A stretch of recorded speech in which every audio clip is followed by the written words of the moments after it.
and many people in this room are also a part of, called the Carbondale Spring. But this talk in particular, we'll talk a little bit about the Carbondale Spring as a whole, but we're going to focus on the police in Carbondale, the police in America, and so I think that's probably why a lot of people came out. So we wanted to start by just like opening it up. If anybody has anything in particular that they really want to like share that brought them here, or questions that they have, just so that we have a sense of where people in the audience are, or what people really want out of this. If anybody wants to talk, I'll hand you the mic, or you can just speak up.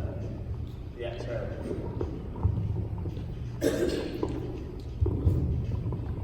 In the forums for city council leading up to the election, the mayor said the reason we have so many police in this town is because of the number of calls. Okay? So that's their rationale for having double the police force. We're going to get into that too. Okay. Also, if you've been down to SIU, you probably noticed they've got an overwhelming police force. I counted, I think, 35 cop cars at one of the high rises on the university. That's just the university, folks. Now, this is overkill. Thank you. Yeah. Do you want? It's going to be hard to get the mic over there. Stand up. City Council passed $58 million budget last month. $10 million for the police department, our police department. I think you got 6,500 police officers, 35 SIU police officers. Jackson County, Illinois State Police, all these police in this new town. Somebody said it's been some good mathematics with it. Yeah. And I mean, I think we don't more than 2 black people police officers. Yeah. I think I want no black people at all. We got 2 unsolved murders. All these other shootings. And also, you know, the common policing problem. I do remember that back in 2009. If anybody hasn't seen that surveillance footage, it's great. Yeah. He was caught because he was using his service weapon to rob a bank on Main Street. Does anybody else want to say kind of what brought them here? Yeah. 3 weeks ago, they arrested a white guy, caught him off, took him to the police station, had his handcuffed to the wall, reached in his pocket, without a gun in the room. Shoot at the police officer. I guess he missed. That was inside the police station, yeah, that was shot. Inside the room. And the Carbondale police called this, I think, the state police negotiator.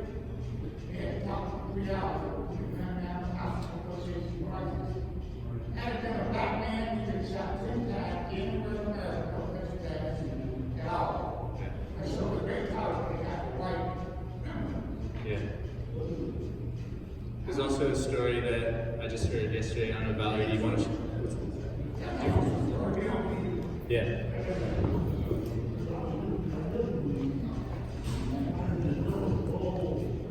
Good evening, everyone. Can you hear me? Oh, yeah, here he is. Lamonte. He can't hear me. He's deaf. Okay, this is my nephew, Lamonte. Just recently, the police thought he does sign language, and the police thought he was giving a signs saying he had a gun, and they tackled him down and beat him and took him to jail. And then when he went to court, they didn't have an interpreter to let him know his rights. And so, you know, he just wants to know why, you know, they are beating him down when he's trying to, you know, communicate with them through sign language. So definitely we need, you know, not the police to, you know, intervene, but somebody that can help someone like him in time of need. Yeah, thank you. All right.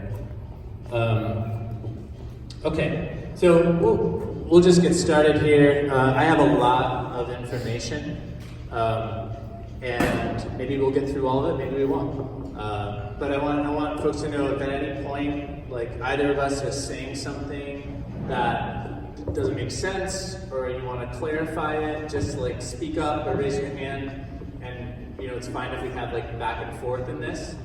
On the other hand, if you want to have like a deep philosophical debate, maybe we'll save that for the end. Cool? All right. Sure. So called the right sizing the Carbondale Police Department.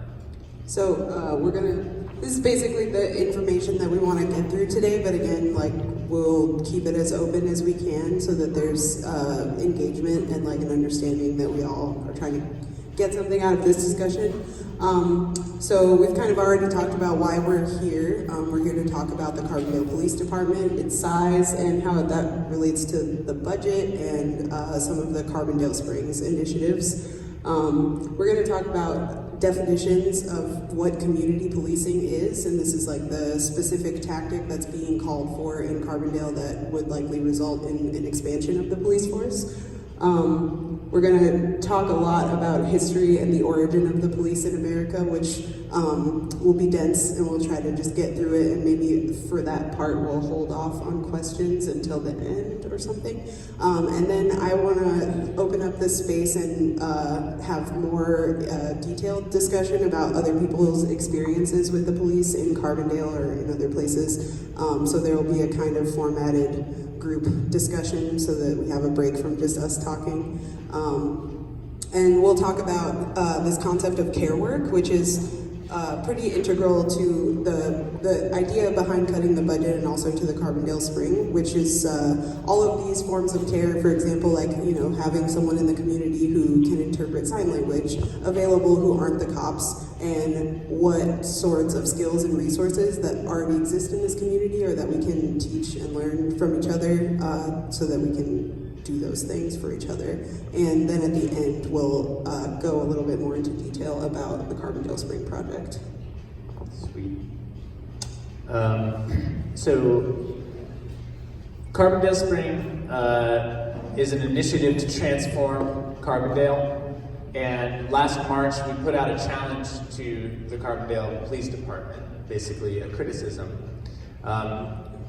So there's 4 aspects to the Carbondale Spring as a whole. The first is what we call food autonomy. We want to build an urban farm system in Carbondale, and we want the city to pay for people to grow food, to create a food social safety net throughout this community. We want to build worker-owned co-ops, so businesses where there's not a single owner, but the employees themselves own them.